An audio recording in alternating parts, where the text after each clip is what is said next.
Data inflasi nanti malam akan membuat market bergejolak. Sekaligus kita akan ngebahas sedikit tentang Binance yang diisukan sedang bermasalah. Tapi sebelum kita masuk pembahasannya, pastikan teman-teman suka sama kontennya dengan like dan subscribe. Cepat kok, itu gratis cuma 3 detik supaya kalian nggak ketinggalan infonya, dan saya doakan semoga trading maupun investingnya berjalan lancar. Selamat datang di channel Cuan Kripto bersama saya Niko. Dan tanpa panjang lebar lagi, langsung aja kita masuk ke analisisnya. Friendly reminder, sebentar lagi kita akan ngelihat rilis data CPI atau inflasi di Amerika Serikat. Konsensus para pelaku pasar dan juga forecast dari analis itu mengekspektasikan inflasi turun. Pada saat ini angka inflasi di 4% dan diekspektasikan ke range 3,1 atau 3,2%. Semakin rendah inflasi merupakan keadaan yang bagus untuk ekonomi, jadi harga barang-barang itu terjangkau tidak melambung tinggi. Sekaligus kalau inflasinya semakin rendah, The Fed itu nggak ada alasan untuk menaikkan lagi suku bunga. Seperti yang kita tahu, naiknya suku bunga itu nggak bagus untuk ekonomi ya. Karena kalau The Fed atau bank sentral suatu negara menaikkan suku bunga acuan, itu akan membuat bunga pinjaman makin mahal. Kalau bunga pinjaman makin mahal, masyarakat itu jadi enggan untuk meminjam uang dari bank. Baik itu untuk membeli rumah baru atau KPR yang sedang berjalan akan lebih mahal kalau suku bunga naik, dan juga cicilan kendaraan untuk mobil baru atau yang sedang berjalan itu juga jadi lebih mahal. Bagi masyarakat biasa yang ingin membeli barang konsumtif seperti itu jadi enggan. Dan kalau suatu produk atau jasa nggak terjual di pasar, itu akan membuat ekonomi semakin lesu. Dan kalau ekonomi lesu, itu juga membuat keuntungan perusahaan jadi menurun. Kalau keuntungan perusahaan menurun, ya investor juga dirugikan. Jadi investor itu akan lebih memilih untuk menarik uangnya dari pasar saham dan lebih memilih untuk menaruh uangnya di bank, karena suku bunga acuan itu lagi naik, otomatis bunganya juga jadi lebih naik dong. Untuk simpel, jika inflasi naik, itu akan mendorong bank sentral untuk menaikkan lagi suku bunga. Dan naiknya suku bunga itu nggak baik untuk ekonomi sekaligus pasar saham. Pasar saham juga berkaitan erat sama kripto ya.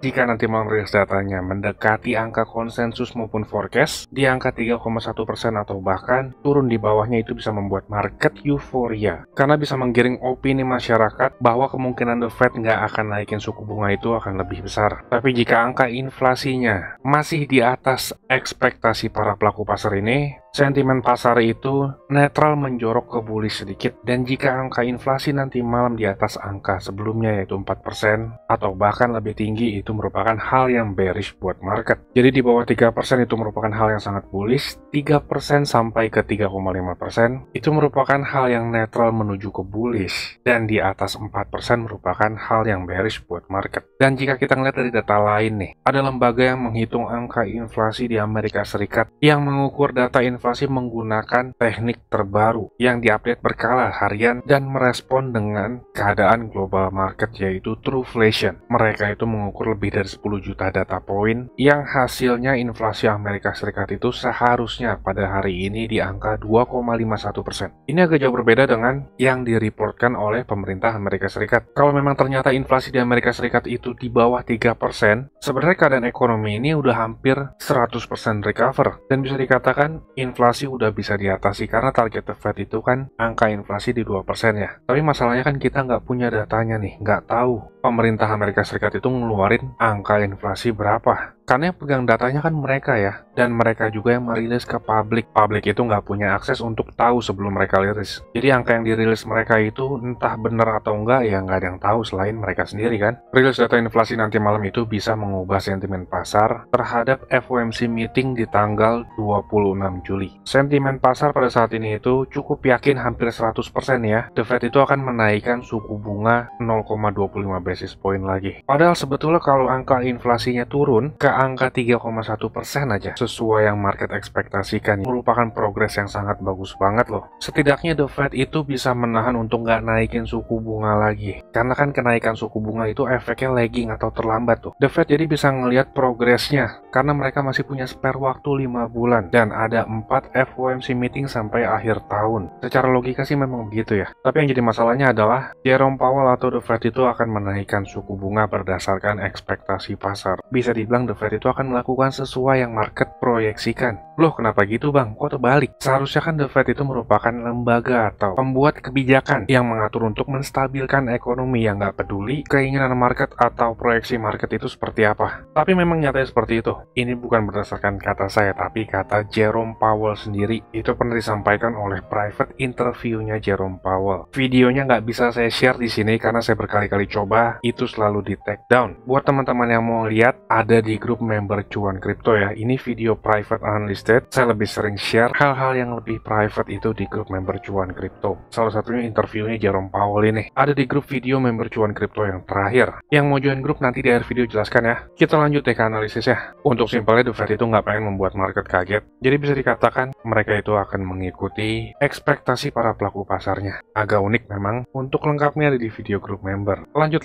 Dari berita lainnya saya ngeliat itu Binance dituding bermasalah nih. Tapi yang bermasalah ini merupakan Binance US ya. Binance US itu menghentikan withdrawal Bitcoin Cash dari exchange-nya. Banyak yang menuding mereka itu nggak punya cukup BCH yang di cover untuk withdrawal. Wah, ini bisa-bisa gawat nih. Kasusnya bisa sama seperti FTX. Tapi nggak lama setelahnya Binance sudah mengklarifikasi ini hanya merupakan FUD. Binance US dibilang maintain 1:1 reserve-nya dan di hold di platformnya mereka. Mereka itu berkomentar lagi, Bitcoin Cash withdrawal sudah beroperasi normal. Kita nggak tahu ya yang terjadi di Binance. Tapi kalau kita ngeliat kejadian belakangan yang ada di internal mereka itu, Binance US kan lagi dituntut sama SEC ya. Dan kebanyakan top eksekutif Binance-nya itu pada keluar loh. Alasan mereka resign tuh pada nggak masuk akal sih. Ada yang bilang ingin dapat tantangan baru, ada juga yang bilang ingin mengurus keluarga, dan macam-macam deh alasannya. Uniknya itu mereka keluar dari eksekutif Binance dengan gaji yang bisa dibilang jutaan dolar per tahunnya ya, atau belasan bahkan puluhan miliar per tahunnya, dengan alasan istrinya mau lahiran terus mengundurkan diri. Ya itu mungkin untuk orang biasa masuk akal ya. Dan kita nggak tahu juga apakah alasan itu benar atau enggak. Semoga aja kasus Binance ini akan cepat kelar, karena kalau suatu exchange besar seperti Binance ini runtuh,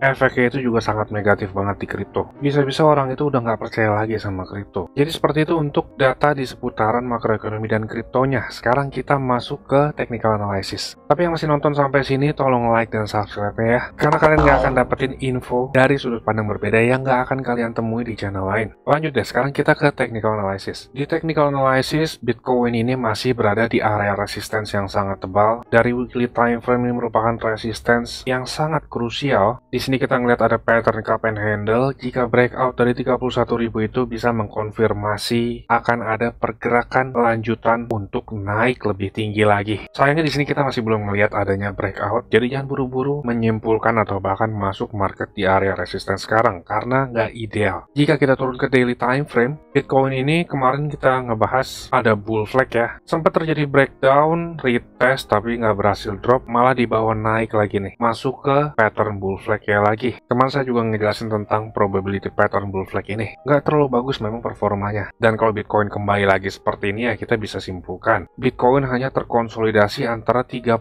sampai 31.000. Atau kalau kita tandain area konsolidasinya itu seperti ini ya. Ini juga masih sama membentuk bull flag tapi bentuknya bull flag yang datar nih. 31.000 sampai 31.500 ini merupakan resistensi yang sangat krusial. Breakout dari area tersebut artinya itu breakout dari multiple time frame. Dorongan dari buyer itu bisa sangat kuat banget jika area 31.500 itu dijebol. Sayangnya di sini kita udah ngelihat Bitcoin terbentuk bearish divergence di daily time frame ya. Yang perlu diketahui adalah bearish divergence itu merupakan indikator yang lagging atau terlambat, dan output dari divergence itu ada dua. Output netralnya adalah terjadinya konsolidasi, dan output satunya lagi terjadi sesuai divergence-nya itu sendiri. Misalkan terjadi bullish divergence ya terjadi kenaikan, dan kalau terjadi bearish divergence seperti sekarang itu bisa terjadi dump atau koreksi. Hal seperti ini juga pernah terjadi di akhir Maret dan April. Terbentuk bearish divergence tapi harganya itu hanya konsolidasi nih, gak lama langsung nge-pump lagi. Yang pengen kita lihat hal seperti ini terjadi lagi ya. Kalau dari ciri-ciri awalnya sih ini masih tertahan di area support 30.000 ya, itu sangat mungkin untuk terjadi push naik ke atas. Konsolidasi dekat resistance itu merupakan dominasi dari buyer masih kuat. cepat. Divergence yang terjadi di daily time frame itu bisa terbentuk 1-2 minggu. Ini baru terbentuk sekitar 6 candle ya. Artinya kita masih punya spare sekitar 5-9 hari lagi sampai divergence-nya selesai. Itu bisa terjadi lebih cepat karena nanti malam ada rilis data inflasi yang diekspektasikan bisa menggerakkan market. Jika rilis data inflasinya di bawah 3% itu bisa nge-push Bitcoin yang naik. Tapi jika rilis datanya di atas ekspektasi para pelaku pasar yaitu 3,1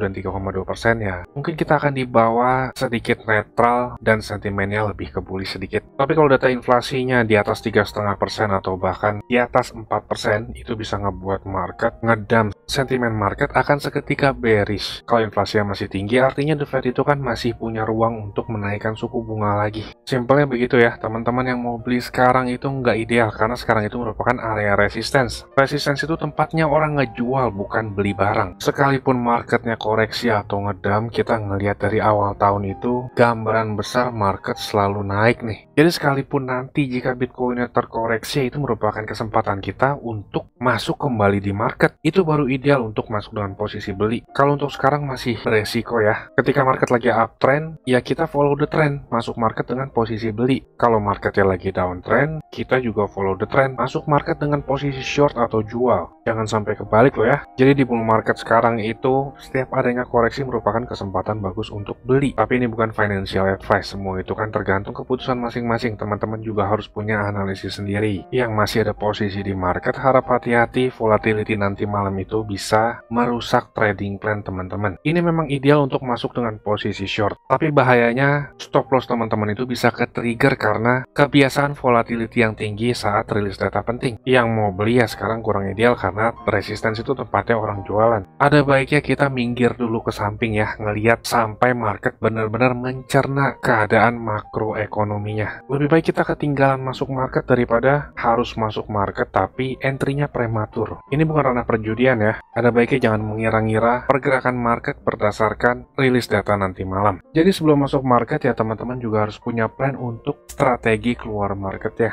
Saya biasa sharing kapan saya masuk market, di harga berapa, sekaligus trading plan-nya itu ada di grup membership Cuan Kripto. Di grup ini kita ngebahas ada banyak koin, kita juga melakukan voting berkala koin apa yang mau dibahas ya. Sekaligus jika ada peluang masuk market, saya juga share ke teman-teman grup member Cuan Kripto. Yang mau join grup ini merupakan grup berbayar, tapi murah banget, recehan deh. Nggak sebanding sama aset teman-teman dan edukasi yang didapat. Lebih murah teman-teman join ke grup dibanding beli gorengan per harinya. Receh banget kan? Yang nggak suka bayar juga bisa kok dapat gratis. Tiap akhir bulan kita ngadain undian untuk 2 orang pemenang free membership Cuan Kripto. Caranya simpel, tinggal komen aja video yang ada di channel ini, nanti di akhir bulan kita akan ada undian. Update terakhir di grup itu saya ngejelasin tentang private interviewnya Jerome Powell. Buat teman-teman yang mau langsung join ke grupnya tanpa nunggu dapat gratisan juga bisa. Caranya, teman-teman tinggal tonton klip video berikut ini. Saya tunggu di grup ya. Saya mau ngasih tahu juga, Cuan Kripto ini ada grup Telegram dan juga udah cukup banyak juga aktif membernya. Keuntungan yang didapat yaitu teman-teman sekalian waktunya efisien, nggak pusing buat analisa chart, apalagi yang belum ngerti. Yang kedua, update terdepan, karena saya lebih sering update dan aktif di grup tersebut ya. Yang ketiga, teman-teman sekalian dikasih tahu kapan waktu terbaik untuk beli koin, dan itu biasanya barengan saat saya juga beli koin. Yang keempat, ada diskusi grup chat buat ngobrol sesama member, saling kenal dan tanya jawab. Dan yang terakhir, teman-teman bisa request koin untuk dianalisa. Ini grupnya nggak gratis ya teman-teman, tapi tenang, harganya murah kok, yaitu Rp199.000. Tapi tunggu dulu karena diskon buat teman-teman sekalian, jadi Rp99.000 doang. Atau kalau dihitung, itu sama aja kayak Rp3.300 per hari. Ini biaya per bulan ya teman-teman. Rp3.300 tuh murah banget ya. Harganya sama kayak parkir di pinggir jalan, tapi kalian bisa dapat manfaat yang cukup banyak dari grup ini. Ini harga promo ya teman-teman, cuma buat 100 pendaftar pertama. So jangan sampai ketinggalan ya, karena tinggal sedikit banget slotnya. Teman-teman bisa ngelihat sendiri ada 92 member aktif, dan saya kebanyakan lebih aktif di grup ini. Dan juga setiap ada peluang saya selalu kasih tahu ke grup ini kapan untuk entry-nya. Bisa lihat di sini ada 3 video yang di unlisted dari YouTube karena ini khusus untuk member dari grup tersebut. Kalau kalian berminat, saya akan kasih link Telegram di kolom deskripsi. Kalian tinggal chat, saya berminat gabung. Ditunggu di grup ya. Capek kan beli pas lagi tinggi, jual pas lagi rendah. Ayo, buruan gabung grup ya. Saya pamit dulu, salam. Cuan Kripto, cuan terus.